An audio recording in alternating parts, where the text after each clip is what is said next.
안녕하세요. 사이클존 짱감독 소프로입니다. 자, 오늘 우리가 알려드릴 콘텐츠, 브레이크 잡는 방법과 브레이크에 대한 이해. 더 빨리 가기 위해서 브레이크 컨트롤 아주 중요합니다. 예전 자전거는 림 브레이크 방식으로 이렇게 나와 있어요. 그래서 앞에 보면 휠셋을 이렇게 잡는 방법이죠. 한번 프로님 앞브레이크. 자, 이렇게 똑딱똑딱 움직이죠. 뒷바퀴도 동일합니다. 요즘에는 이제 다 바뀌었죠. 요즘에 이제 림 브레이크가 안 나오고 다 디스크 브레이크로 체계가 이제 다 전환됐는데, 프로님 업그레이드 또 하셔야죠. 저는 또 정통성을 제가 추구하는 스타일이라 장인 정신? 뭐 이런 느낌. 아니, 저번에 요즘 안장 좋으시다고 그러더니 그거 바꿔야죠. 디스크도 한번 써보시면 느낌이 좀 다릅니다. 어떤 게 좋은가 이런 관점보다는 약간 시스템이 좀 다르다고 이해하시면 돼요.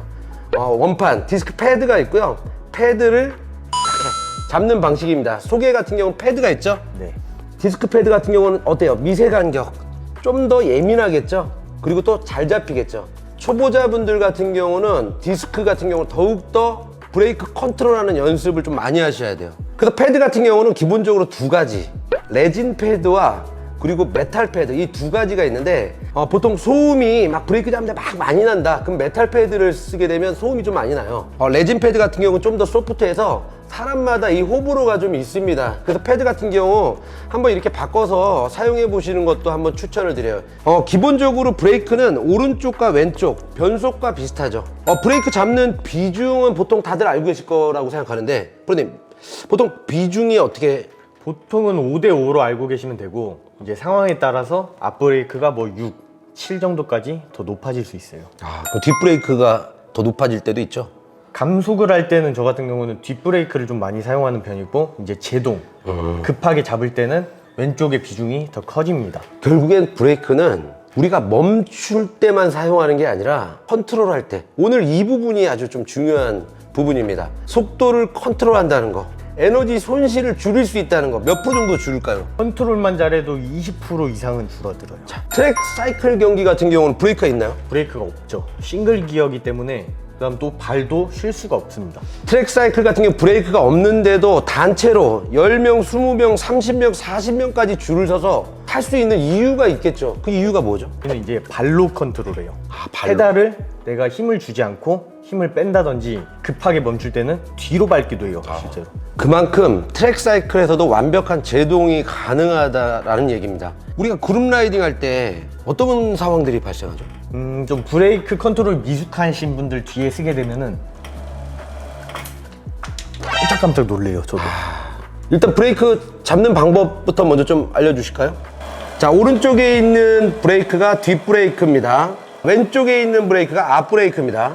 앞 브레이크가 아무래도 제동력이 있으니까 내리막이나 턱이나 홀 같은 데서 앞 브레이크 세게 딱 잡으면 어떻게 돼요? 뒤에가 올라갑니다. 바퀴가 이렇게 뒤집어진다고 하잖아요. 그래서 가끔씩 뒤집어져서 사고가 많이 날 수 있으니까, 저 같은 경우는 보통 추천드리는 게 오른쪽을 잡으면서 왼쪽을 이렇게 잡는 거. 템포가 오른쪽이 반 템포 정도 빨랐으면 안전적인 측면이 좀 더 강해질 수 있기 때문에 추천을 좀 드리겠습니다. 프로님도 아마추어 프로 선수 생활할 때 브레이크 잘 잡았나요? 저 같은 경우는 흔히 얘기해서 톱질이라 그러거든요. 톱을 써는 것 같이 보여서 가다가 섰다 하는 걸 톱질이라 그래요. 피했죠. 저희는 칼질이라고 그랬는데. 칼질이요? 네. 세대 차이입니다. 세대 차이가 저희는 세대 차이. 칼질. 네. 네, 썰었다 안 썰었다. 그만큼 이제 브레이크를 잡을 때 앞에서 왔다 갔다 하는 사람들, 이런 경우 실제 아마추어 프로 선수들도 많이 있죠. 일단 그렇게 하게 되면 뒷사람도 같이 브레이크를 잡았다 폈다 잡았다 폈다 해야 되기 때문에 힘을 줬다 뺐다 하면은 에너지 손실이 생겨요. 만약에 사이클 후배가 들어왔는데 앞에서 브레이크를 계속 그렇게 잡았다. 근데 이게 후배랑도 관련이 있나요? 후배가 만약 그렇게 잡았다 그러면 뒤에서 뭐라고 하실까요? 야 바로 소리 지르죠. 그냥 야 이것만 하실 겁니다. 요즘은 그 정도만 해도 됩니다. 네, 알겠습니다. 그만큼 앞에 선두를 쓰는 사람은 절대 브레이크를 급격하게 잡지 않는 거, 홀이나 턱이나 최대한 브레이크를 많이 잡지 않고 부드럽게 넘어가 주는 게 그룹 라이딩 할 때 에티켓입니다. 요즘에 디스크 브레이크이기 때문에 부드럽게 속도 컨트롤하는 연습 한번 보여주시죠. 오른쪽으로 먼저 감속을 하고 왼쪽으로 제동. 오른쪽으로 먼저 감속을 하고 왼쪽으로 제동.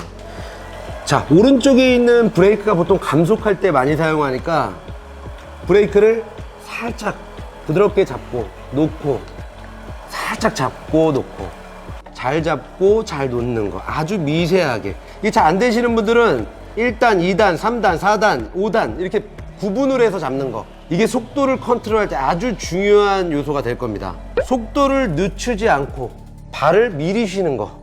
저 앞에 초보자분들이 있거나 저 앞에 지나가는 사람이 있을 때 저 멀리서 봤는데 미리 브레이크를 잡는 경우 되게 많아요. 시야가 좁은 경우에 그런 경우가 상당히 많더라고요. 페달을 오히려 적게 돌리는 거, 이게 결국엔 브레이크를 적게 잡는 방법이기도 합니다. 속도를 급격하게 잡지 않고 부드럽게 잡을 수 있는 그날이 올 때까지. 사이클존 짱 감독, 소프로였습니다. 자 감사합니다.